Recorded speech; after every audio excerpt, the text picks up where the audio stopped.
kadusuhuze abakunzi by'umwimerere, abakunzi b'ubuhinzi n'ubworozi. Tumenye Development Network. Development Network ni ikigo gikora ku bintu bibiri by'ingenzi, ubujyanama ku mishinga consultancy, ndetse kigakorana gutanga amahugurwa agamije kongera ubushobozi, ibyo twita capacity building. Ibyo ni ibintu by'ingenzi kandi igituma duhitamo kuba ari byo dukora nuko dukeneye kuzamura standard y'ubuzima ku by'abantu bakora. Aha rero tukaba hari imishinga twagiye duhitamo duheraho twitaho nk'ubuhinzi. Ubuhinzi ni ingenzi, ariko cyane cyane tugahitamo ubuhinzi bukoreye ku butaka butoya, aho cyane cyane twita nko ku buhinzi bw'ibihumyo. Ubuhinzi bw'ibihumyo tubona ko buhingwa ku butaka butoya, tubuhitamo rero kugira ngo ko tuvuga ko ntawe utabona metero imwe, tuvuga ko ntawe utabona ahantu hagereranije ashobora guhinga. Hanyuma n'ubworozi, ariko nabwo tugahitamo ubworozi bw'inzuki. Ntabwo ari kubusa gusa twahisemo ibi bintu bibiri, ubuhinzi n'ubworozi, ariko duhinga ibihumyo tutitworora inzuki, kuko usanga ni umwimerere, biracyafite ukuntu bigifite umwimerere ugereranije n'ibindi bihingwa. Ibyo rero biri mu byo twahisemo, maze tukanarengera ibidukikije. Tukavuga ko ari byiza ko tubikora mu buryo burengera ibidukikije, kubera ko ni byiza ko abana bacu, barumuna bacu, tugomba kubasigira isi imeze neza.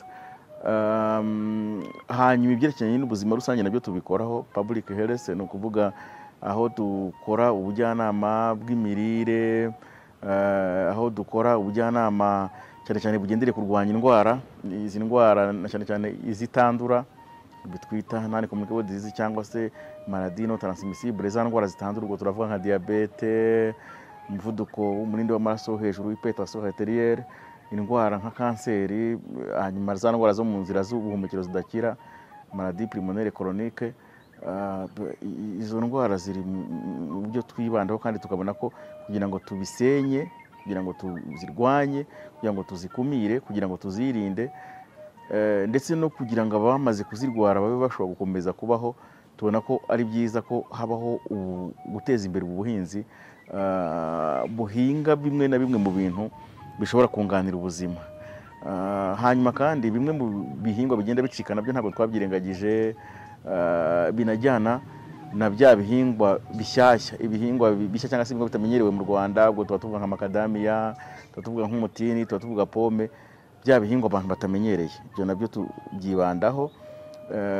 Icyakora mu kubikora tukabikorana n'abantu barenze umwe. Aho niho rero duteza imbere icyo twita partnership, kugira ngo bamwe bakora ibi, abandi bakora biriya, tugahererekanya kandi bigatanga umusaruro kuruta kumwe yabikora ari wenyine. Tugira rero, urebye nk'imiterere ya sosiyete yacu cyangwa se ya kampani yacu, twavuga ko kugira ngo tubashe kugera ku ntego, twakoze target cyangwa se tugira target group abo twibandaho cyane. Niyo usanga nk'ibikorwa byacu tubikorana cyane cyane n'amatsinda y'abagore n'urubyiruko, maze tukabona ko bitanga umusaruro kurutaho. Aho tugira ubwoko bw'amahugurwa cyangwa se uburyo bwo kongera ubushobozi, byo twita capacity building. Modo yacu tuyitangira nkugire dusagurira amasoko, aho abari mu bice by'icyaro bahinga, hanyuma abari mu bice by'umujyi bakagenda bashinga ahantu ho gucururiza hatandukanye. Bikadufasha rero, bigatuma kuri uburyo bwacu bwo gukwirakwiza ibyo tugamije bwihuta. Mu ncamake twavuga ko ikigo cyacu gikora ku buhinzi, gikora ku bworozi, ariko byose bigamije kurengera ubuzima, kubungabunga ibidukikije ndetse n'umusaruro urambye. Yenda mu bindi biganiro twakomeza tugende dusesengura, ariko mu ncamake twavuga ko ikigo cyacu cy'ubucuruzi cyubatse.